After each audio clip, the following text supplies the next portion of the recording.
ನೋಡಿ ತುಂಬ ಚೆನ್ನಾಗಿದೆ. ಅನ್ನದ ಮೇಲೆ ಹಾಕ್ಕೊಂಡು ಊಟ ಮಾಡಿದ್ರು ಕೂಡ ನೋಡಿ ಎಷ್ಟು ಚೆನ್ನಾಗಿದೆ. Guys, welcome to Geetha YouTube channel. ಇವತ್ತಿನ ರೆಸಿಪಿಲಿ ತಿಳಿಸು ಸಾಂಬಾರು ಮಾಡಿ ಅನ್ನ ಮತ್ತು ಸಂಡಿಗೆ ಹಪ್ಪಳ ಮಾಡಿದ್ದೀನಿ. ತುಂಬ ಚೆನ್ನಾಗಿದೆ. ನಮ್ಮ ಮನೆಯಲ್ಲೇ ಕೂಡ ಮಾಡ್ಕೊಂಡಿದ್ದು ಹಪ್ಪಳ ಸಂಡಿಗೆ. ತಿಳಿಸಾರು ಯಾವ ರೀತಿ ಮಾಡೋದು ನಾನು ತೋರಿಸ್ತೀನಿ. ಇವಾಗ ಬೇಳೆ ಟೊಮೊಟೊ ಎರಡು ಬೇಯಿಸಿ ಇಟ್ಕೊಂಡಿದ್ದೀನಿ. ಬನ್ನಿ ಇವಾಗ ಒಂದೆರಡು ಸ್ಪೂನಷ್ಟು ಆಯಿಲ್ ಹಾಕ್ಕೊಂಡಿದ್ದೀನಿ.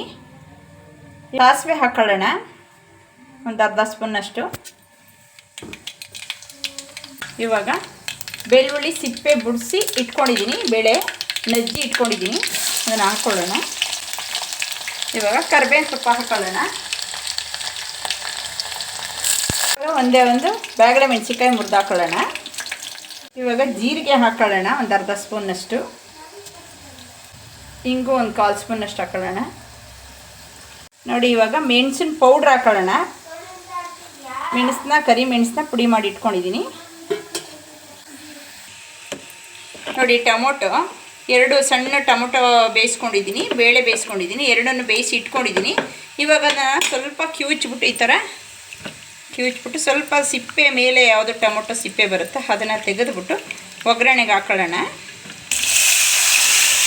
ಸ್ವಲ್ಪ ಅರಿಶಿನ ಹಾಕ್ಕೊಳ್ಳೋಣ.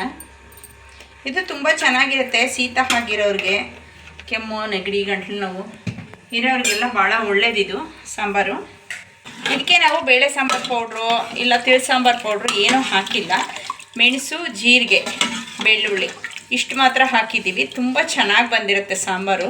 ಇದು ಶೀತ ಆಗಿರೋರಿಗೆ, ಬಾಣಂತಿರಿಗೆ, ಮಕ್ಕಳುಗಳಿಗೆ, ನಮಗೂ ಕೂಡ ಭಾಳ ಒಳ್ಳೆಯದಿದು ಸಾಂಬಾರು. ನಿಮ್ಮ ಮನೇಲಿ ಕೂಡ ಮಾಡ್ಕೊಳ್ಳಿ. ನೋಡಿ ಎಷ್ಟು ಚೆನ್ನಾಗಿದೆ.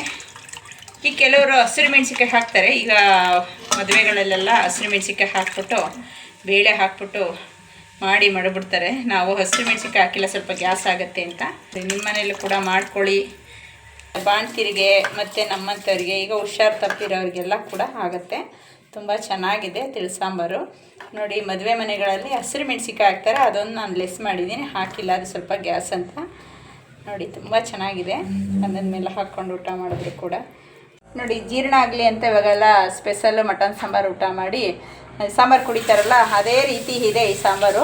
ನೀವು ಕೂಡ ಇದೇ ರೀತಿ ಮಾಡ್ಕೊಳ್ಳಿ.